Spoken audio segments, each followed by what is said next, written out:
All right, it's 1:01 p.m. I'm calling this September 6th, 2022 meeting of the Albemarle County Architecture Review Board to order. Are you ready to call the roll? Yes. Mr. Vanderwerf, Present. Mr. Henningsen, Present. Mr. Matsuno, Present. Mr. Hancock, Present. and Mr. Stoner is absent. All right, thank you. Today's meeting is a hybrid meeting. The public may access and participate in the meeting electronically. Instructions for doing so are posted on the Albemarle County website at the Albemarle County calendar. The public has real-time audiovisual access to this meeting over Zoom and real-time audio access over telephone. Both is provided in the lawfully posted meeting notice. This meeting is being recorded and will be made available on the county's website. This meeting is a public record and subject to disclosure under the Freedom of Information Act. All speakers, when it is your turn to speak, please first state your name for the record. Applicants who are making presentations, note that your presentation is limited to a total of 15 minutes, which you can divide among your team members. Carolyn or Vivian will let us know when the 15 minutes are up. If applicants in the meeting room have team members attending virtually who will need to present, please make that known when you come to the podium. Everyone who is participating virtually, please mute your microphone until it is your turn to speak. Do any ARB members have anything to disclose? No. No. No. Me either. Vivian, are there any members of the public that want to make a comment about a project that is not on the agenda for review? Not at this time. All right, great. We do not have a consent agenda today. And there are no regular review items today. There is one work session today. It is on the entrance corridor design guidelines addenda. Margaret and Mariah, is your presentation ready? Yes. So this is very brief. What we're sharing with you today is the one pagers or the addenda for portions of the I-64 entrance corridor. The slide that you're seeing now is the one showing the history and the general characteristics of progression, and then some details and images for the I-64 corridor. These 2 pages cover the western and central portions of the corridor. The eastern segment of the corridor has not been surveyed yet, so we'll have to come back around and hopefully just add a little bit of information to these 2 pages to fill that out when we get that survey done. So the others that we have for review today are 2 of the Route 240 segments. We have the overall sort of the intro sheet for Route 240, the Licking Hole Creek segment, and the 3-notched residential segment. Whoops, let me go back. Just to point out here for the Route 240 ones, there are in the survey work that was done, there were a total of 7 segments. So at our next meeting, we hope to get the rest of those segments to you for review. You may have noticed in these addenda that the maps have changed a bit. Mariah can give us some more detail on that if you like, but hopefully those are highlighting the segments better as you all requested. So that's looking a little bit different there.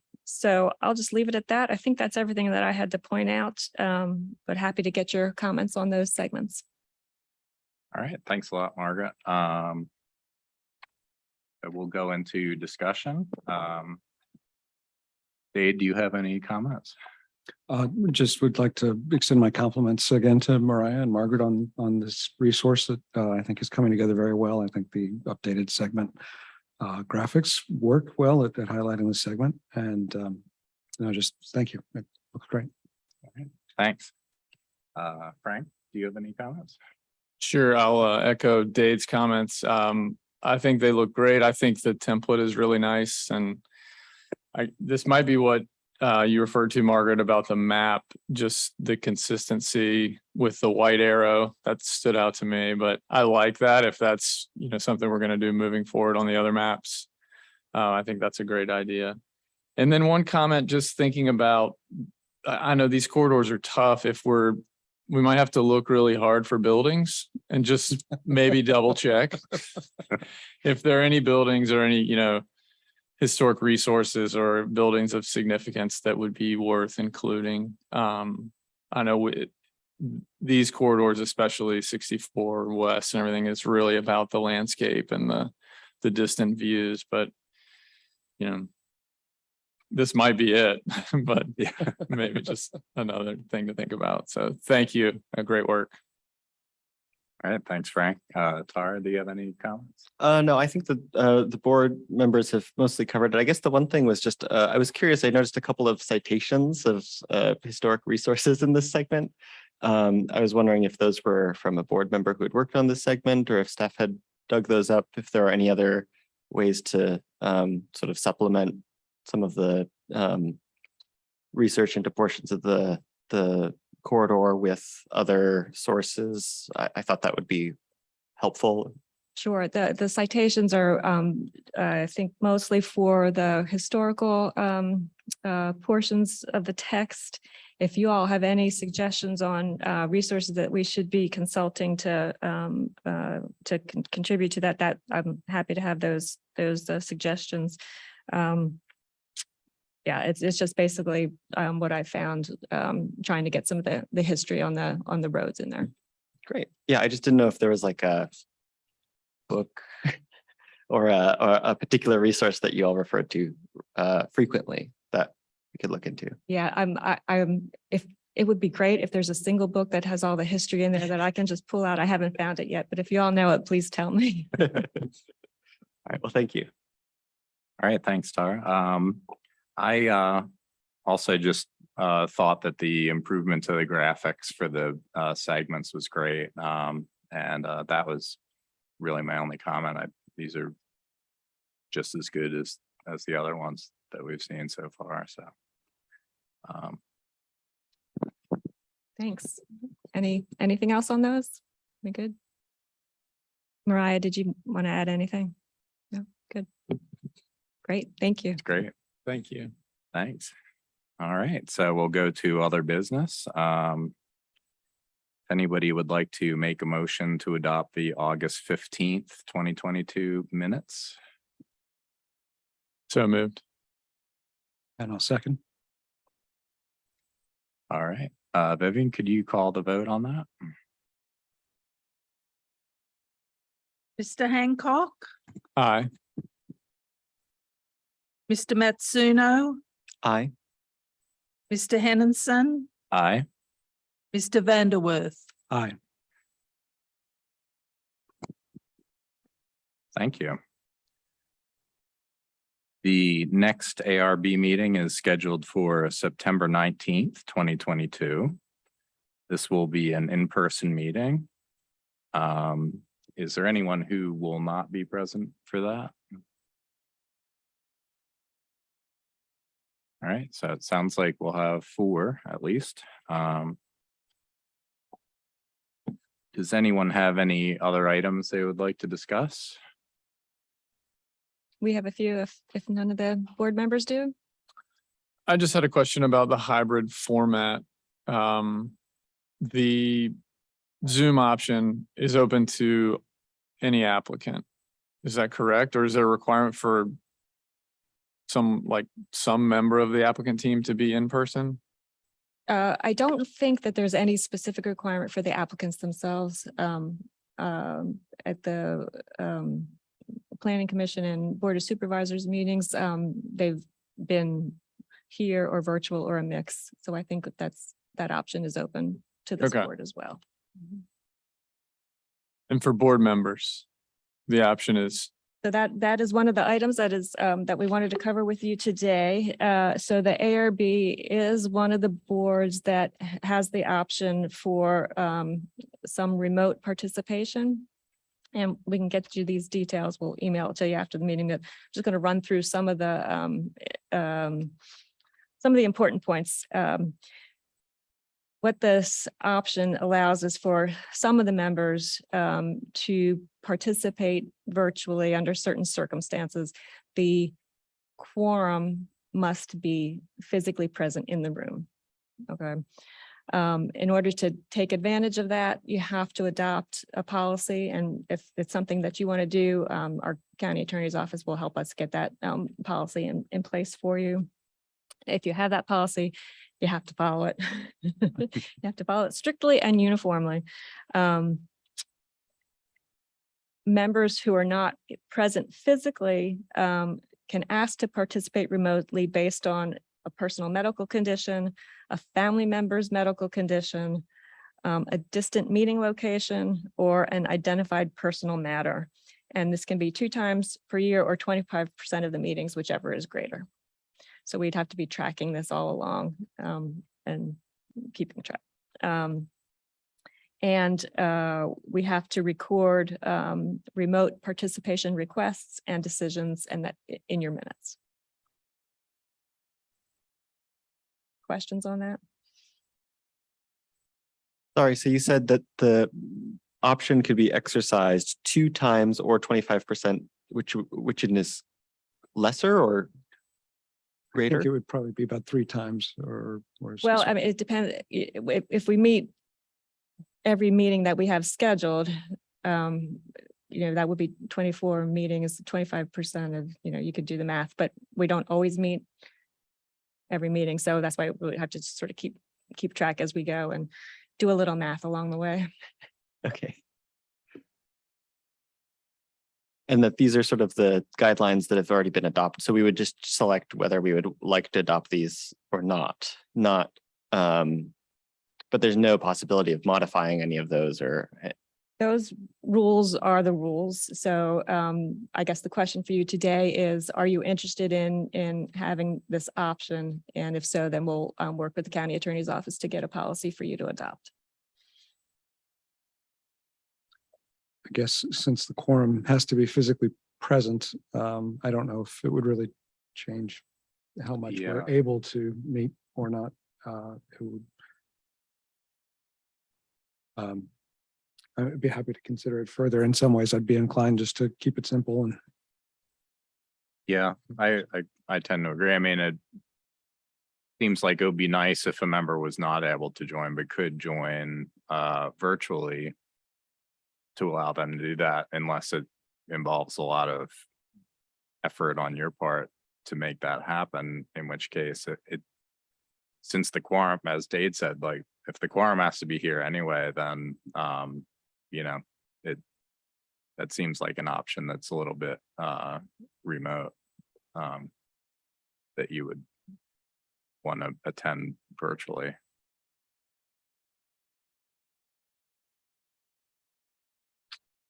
Yeah, I mean, I think I tend to agree with Dade that, maybe do nothing and save staff and everybody the work of creating this policy, and then we vote on it. And I mean, I like the idea of improved accessibility, but I think you would want full, duties or full, maybe that's not the right term, but be able to participate in the meeting fully if you're remote. So, but if you think back to previous times before COVID, we seem to get along okay without, Yeah. I could go either way. I mean, I'm here today, so I plan to be here in person, but. And I would imagine that if I had one of those extenuating circumstances, my first choice would be to attend the meeting virtually. So. Yeah. Yeah, I think I guess I like everyone else, I'm here. I plan to attend in person. I guess I could only see the possibility of adopting it if somebody had an extenuating circumstance or some medical reason why they couldn't be present. So for that reason, I would, if it doesn't matter either, I guess if we feel like the work of the board would go on primarily in person anyway. I guess my inclination would be just to adopt it and continue meeting in person as we are, but I also don't have, yeah, I think that the difference is pretty small between the two cases, so I can go either way, I guess. Yeah, I mean, to me, especially with the 25% limit, you know, that kind of makes it a predominantly in-person event anyway, so yeah, might as well just make it all in person. Okay. I'm happy to talk with Frank Stoner about it and see if he's Mhm. of that general opinion or if he feels strongly one way or the other. And if he does, then we can revisit it the next Okay. meeting. Yeah. Great. Margaret, one more question, sorry. Sure. Was this an option for the planning commission and the board of supervisors, or is this, are we in a, Yeah. do you know what they did? If,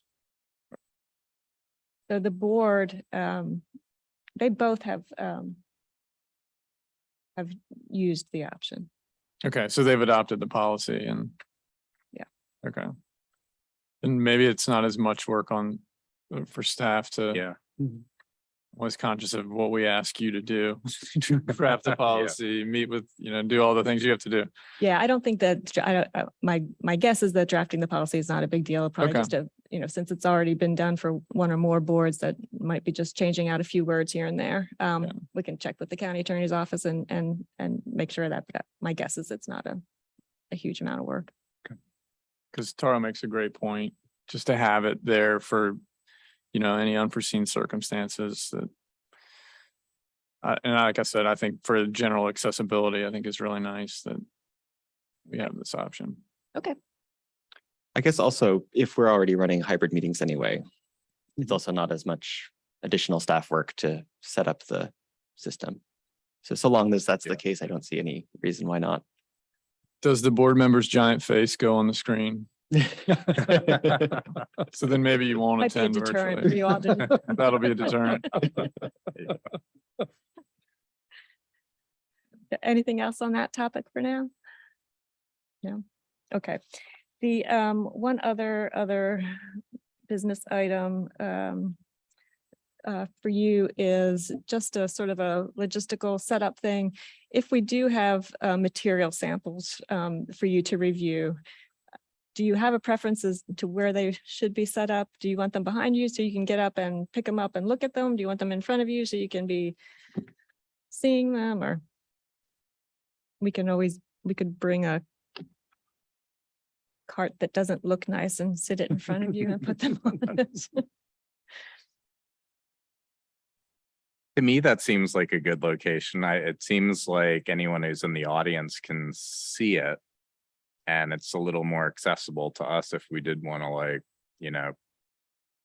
rip something off and say like, never, you could do You that. mean where it is or in front of you here? I think at the here, stage? because then Yep. you could say like, Yep. this color, if you could make it, darker or whatever, at least you could point to it where it is now Okay, or refer to it. that work for everybody? Sounds good. Okay. One other thing, one other question for you. Back in the before times, we had these notebooks at your places. We had some assorted information in them. Have you gotten used to not having it and you don't need them anymore? Or would you like us to start bringing these back for reference? And Tara, I realize you probably don't know what we're talking about. But these had the schedule and maybe a map of the entrance corridors and a copy of the entrance corridor overlay district ordinance and a copy of the guidelines and some other information like that. So would you find this handy again, or have you grown out of it? I like it. Virtually, I would have a lot of that information or, anything I needed on another screen. So Yes, yeah. Okay, Seems like okay. it would That sounds great. Yeah. I Yeah. didn't have a before time either. so. Oh, that's right. Sorry. Yeah, you're right. Okay, so let's remember that. Okay. That that's all the questions that I had prepared. Do you all have any questions about the technology or the room setup or any requests or anything that we can be working on for the next meeting? I guess just what is, if I wanted to refer to some of the submission materials, would it be okay if I brought like a laptop or some sort of device? Could I connect to the Wi-Fi here to access it, all that kind of stuff? Anything? Yes.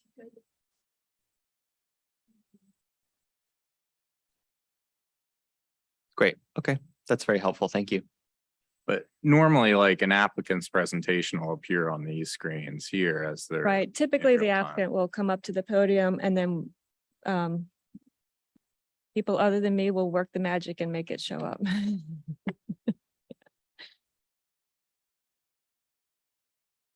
Other questions? No. I'll think of anything we need to ask. Sitting arrangements. Are you happy with your seating arrangement? Actually, Taro, you're at Frank Stoner's nameplate, but if you prefer that seat, we can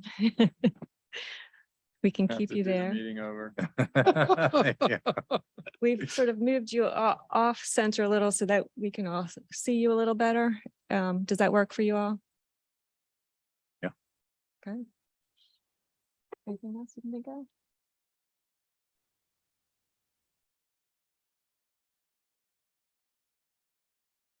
Okay, I think we're good. Great. All right. Well, thank you. This meeting is adjourned to the next meeting on September 19th. It is 1:23 p.m. I'll see everyone Great.